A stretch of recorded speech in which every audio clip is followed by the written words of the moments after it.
lingkungannya. Ini yang paling dominan mempengaruhi anak kita sehingga dia tampil tidak seperti yang kita inginkan. Gimana solusinya? Jadilah orang tua yang betulan. Kita di sini saya yakini, ibu orang betulan apa kebetulan ya? Jadi ibunya.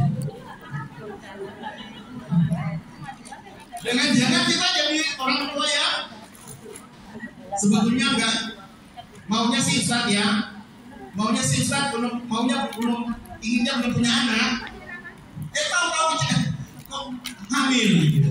Banyak begitu ibu-ibu hamil nggak sengaja, nggak tahu ya, keluarga hamil nggak sengaja, atau hamil yang tidak diinginkan, hamil yang tidak diharap. Padahal Masya Allah ya. Jadi kita sepakat semua, jadilah orang tua yang betulan, bukan orang tua yang kebetulan.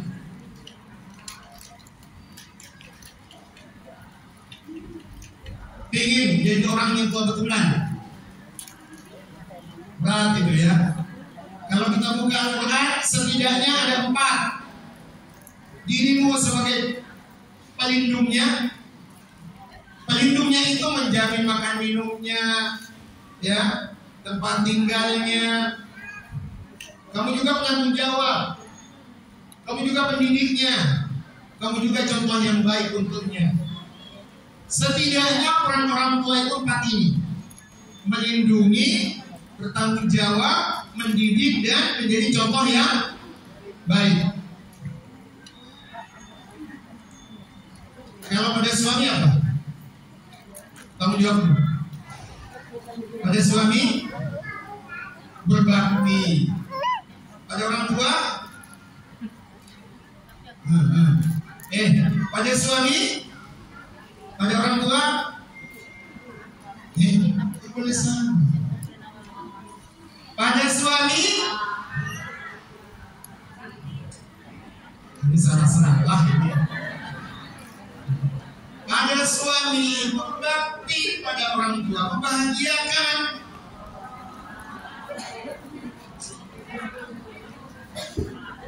Ketahuan ini.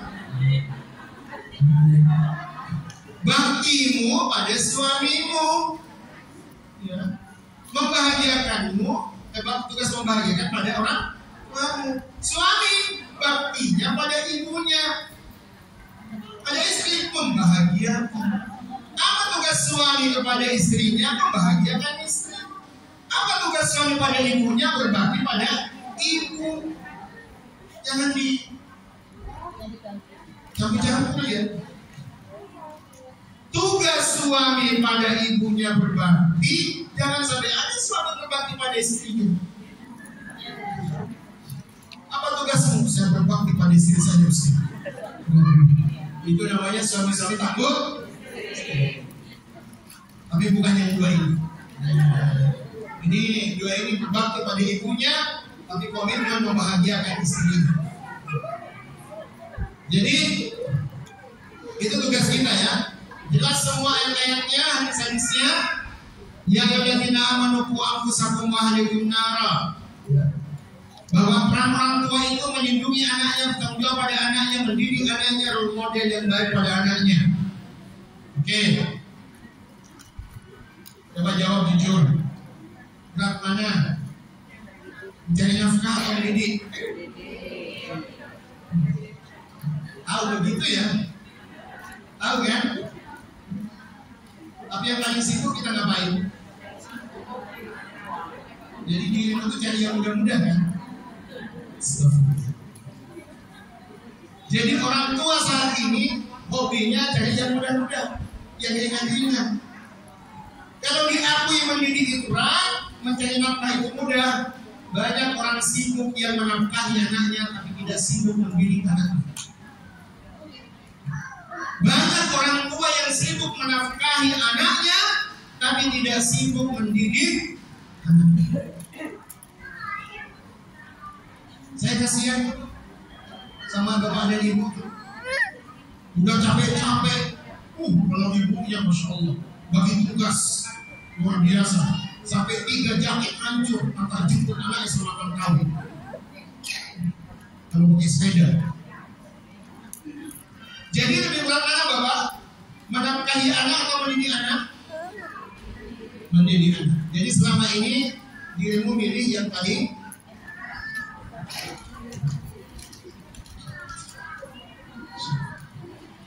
padahal tidak ada satupun orang tua yang berhak mendapatkan doa anaknya kecuali yang mendidik anaknya. Hakmu didoakan karena mendidik, bukan karena menafkahi. Hakmu didoakan bukan karena mendidik, tetapi hakmu didoakan bukan karena menafkahi, tetapi karena Rabbi ghfirli wa liwalidayya terus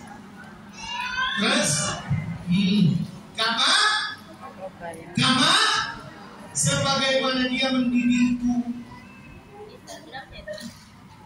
Ya Allah, ampuni aku, ampuni kedua orang tuaku, dan kasihanilah dia sebagaimana dia mendidikku, bukan sebagaimana dia menafkahiku. Tidak ada orang tua yang bisa didoakan anaknya kalau dia tidak mendidik anaknya. Kemampuanmu mendidiklah yang akan menjadi sebab anak mudah mendoakan. Kalau anak kita tidak dididik, sayang, hakikatnya dirimu punya anak. Nampaknya dirimu punya anak, tetapi hakikatnya tidak.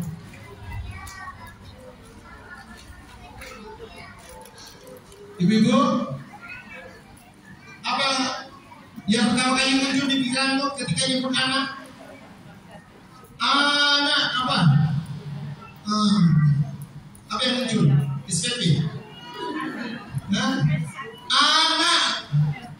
Apa yang muncul dalam pikiran? Anak.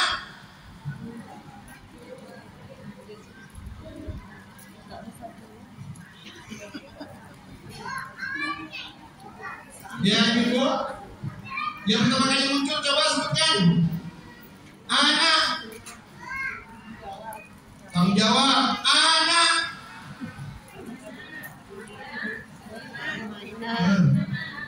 Nggak ada ingat atau laku. Anak laku-laku, anak laku-laku, anak laku-laku gitu. Nah,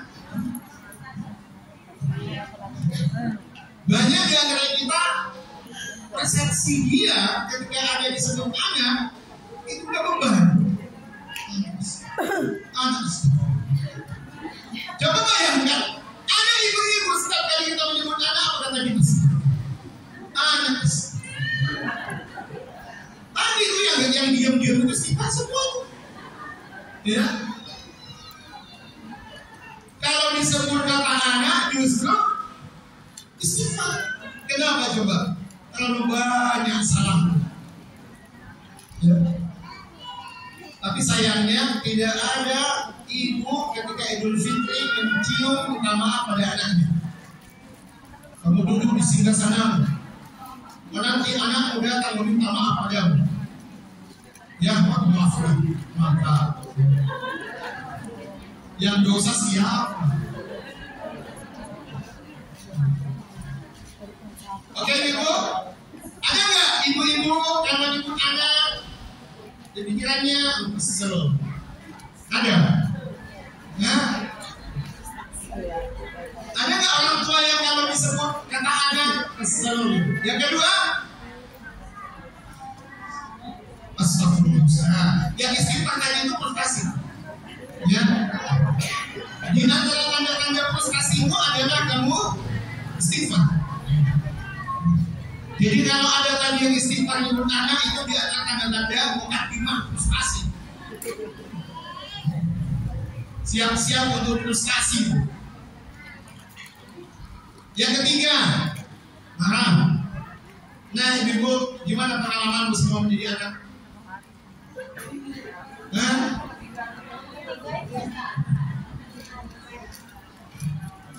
siapa yang punya karyawan 20 orang? Lebih banyak, lebih enak mana? menertibkan karyawan 20 dengan 1 anak? Bu, kalau dirimu punya karyawan 10, lebih sulit mana? Ngatur dia, ngatur 10 karyawan apa 1 anak? Astagfirullah. Betul anak. Ibu-ibu frustasi ternyata dia. Pantas Alban nggak matikan pengajian lagi. Karena disinilah letak ketidakbahagiaanmu. Ibu-ibu yang dimuliakan Allah, kalau nyebut anak, ingat ayat ini. Al-Anfal ayat 28. Kalau nyebut anak, ingat ayat ini. Wa'lamu annama amwalukum wa auladukum fitnah wa anna Allah 'indahu ajrun 'azim. Meskipun ia jadi ujian bagimu, tetapi ajrun 'azim, pahalamu tak terhitung. Ibu, saya bukan rahasianya ya. Satu-satunya yang akan memastikan kamu ke surga karena kamu punya anak. Kalau ibadah enggak gitu banget. Satu-satunya yang memastikan kalian ini calon penghuni surga hanya karena kalian punya anak. Kalau mau jujur, amalan andalan perempuan itu adalah sebagai ini. Tidak ada lagi tiket paling mudah untuk masuk surga kecuali menjadi ibu. Jadi istri susah. Bu, lebih mudah mana? Jadi istri soleh apa itu yang baik?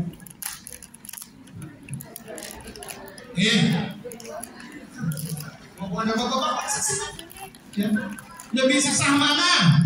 Jadi istri yang solehah apa jadi ibu yang baik? Dua-duanya susah.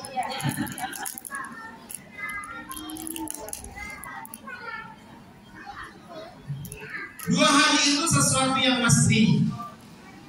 Anda tidak mungkin menjadi istri yang salehah kalau Anda tidak menjadi hamba Allah yang baik. Tidak ada itu. Tidak ada istri salehah kalau dia tidak menjadi hamba Allah yang baik. Yang memastikan dirimu istri salehah adalah khusyukmu dalam ibadah. Yang memastikan dirimu salehah adalah keikhlasanmu kepada Allah. Yang memastikan dirimu salehah adalah ketika engkau melakukan kebaikan karena Allah dan hanya mengharapkan balasan dari Allah. Itu istri salehah. Ini enggak. Kalau suaminya tidak membalas kebaikannya, apa kurangnya aku sih mas padamu? Mohon maaf ya. Jadi istri 10 tahun gak ada artinya, gak pernah hal begitu. Kalau ada istri mengatakan itu apa kurangnya aku mas, itu tanda-tanda istri yang gak punya pahala. Ternyata kebaikannya selama ini memang karena Allah, tapi tidak mengharap balasan dari Allah. Dia mengharap balasan dari suami, bukan dari Allah. Tunggu jempol suami, memang dirimu sakit.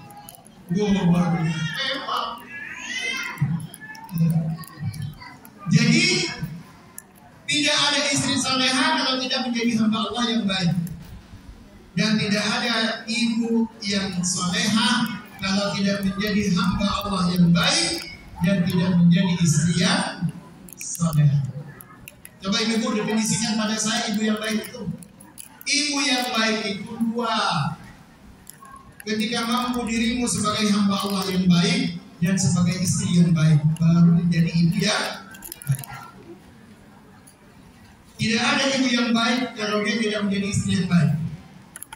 Tidak ada ibu yang baik kalau dia tidak menjadi hamba Allah yang baik. Oke ya, yang paling perhatikan ujungnya.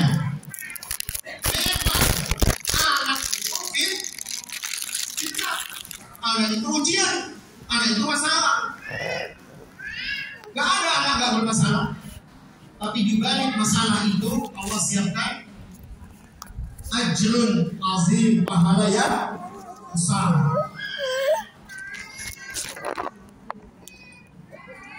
Bagaimana mendidik anak kita?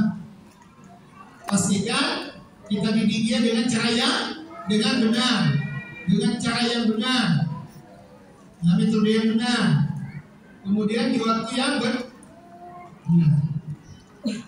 Ini kadang-kadang yang penting baik Ustaz. Ternyata kenapa sulit mendidik itu?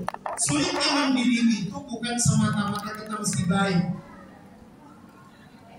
tetapi harus dengan cara yang baik dan di waktu yang baik.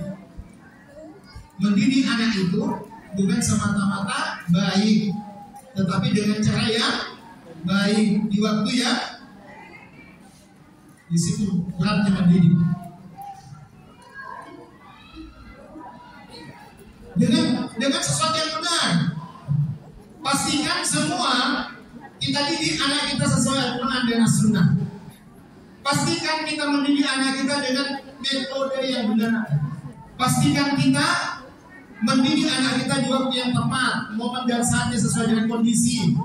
Kalau dia usia TK gimana, usia SD gimana, usia SMP gimana, kalau dia sudah dewasa gimana. Semua itu terikat dengan kondisi. Dan boleh usia TK, usia SD, usia SMP sama, gak boleh. Kenapa? Pengasuhan yang paling cocok adalah yang menyesuaikan dengan Bu, selama ini sama anak sesuai kebutuhan dia apa sesuai dengan keinginan? Jujur ya.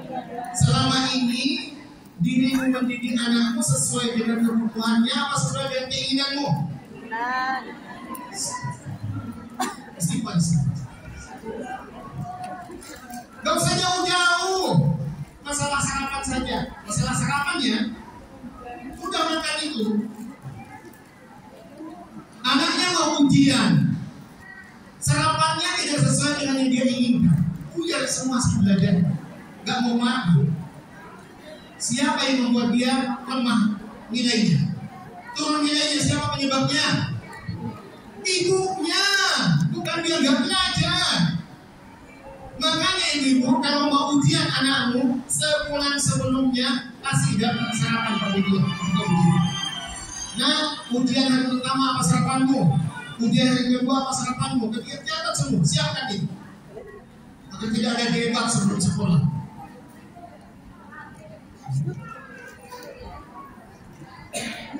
Jadi sesuai dengan kebutuhan setiap tahap perkembangan anak dan mempertimbangkan aspek budaya di mana mereka dibesarkan, era digital, budayanya, agamanya. Ya begitu kita mendidik anak. Ibu, coba lihat ke depan. Apa yang dibutuhkan anakmu? Yang paling banyak adalah bagaimana dia disenangkan secara fisik. Yang paling banyak. Ini anak SD loh ya. Yang paling banyak dia disenangkan secara fisiologis. Yang penting kasih makanan kesukaan dia. Itu lebih dominan. Ya, makanan, minuman, tidur, pakaian kesukaannya, suplai kesukaannya itu lebih baik bagi dia dibandingkan kita jalan-jalan berkumpul dengannya.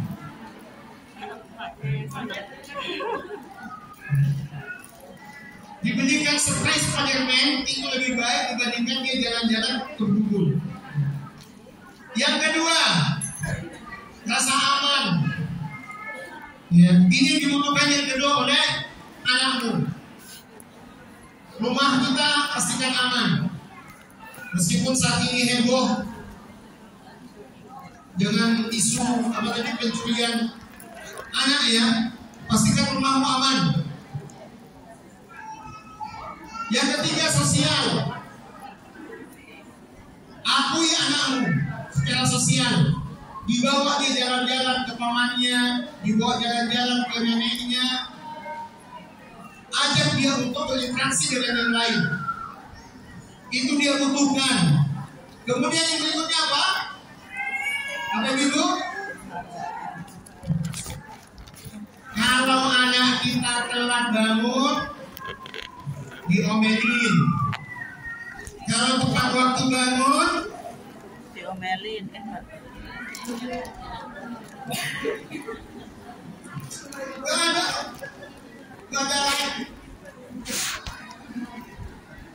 Zalim enggak ibu-ibu? Kalau dia salah diomelin, tapi kalau dia benar enggak diapresiasi. Zalim. Jangan jadi ibu yang zalim, bapak yang zalim. Kalau dia mencapai sesuatu hebat dalam sebuah, kita tidak mengapresiasi. Zalim kita.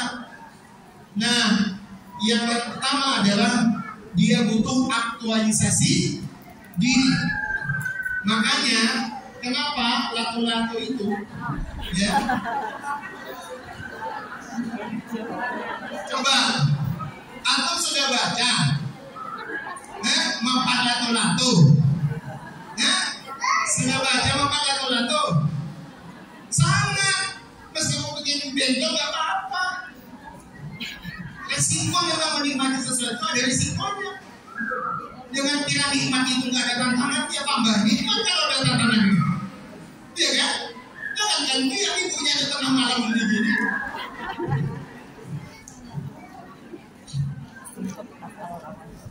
Ibu-ibu, bukannya saya menurut ibu-ibu anaknya main lato-lato benar, tapi saya ingin jujur.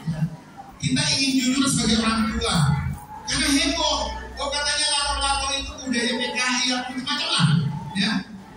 Saya cuma ingin melihat sesuai dengan realita bahwa ternyata lato-lato itu mampu membangun interaksi sosial, gak dipungkiri.